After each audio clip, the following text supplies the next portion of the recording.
মাধব, একটা কথা বলো, আকর্ষণ আর প্রেমের মধ্যে পার্থক্যটা কি? আকর্ষণে তুমি চাও সে তোমার হোক, আর প্রেমে তুমি চাও সে শুধু ভালো থাকুক।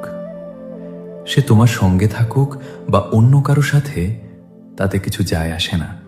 তাহলে এই যে কাউকে হঠাৎই ভেবে ফেলা, রোজ তার কথা মনে করা, এটা কি?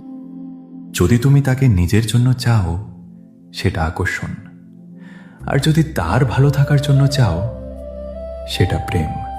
আর যদি আমি তাকে কোনোদিনই না পাই? তাতেও প্রেম কম হয় না সখী, কারণ প্রেম পাওয়ার উপর নির্ভর করে না। মালি আর ফুলের মতো, তাই না?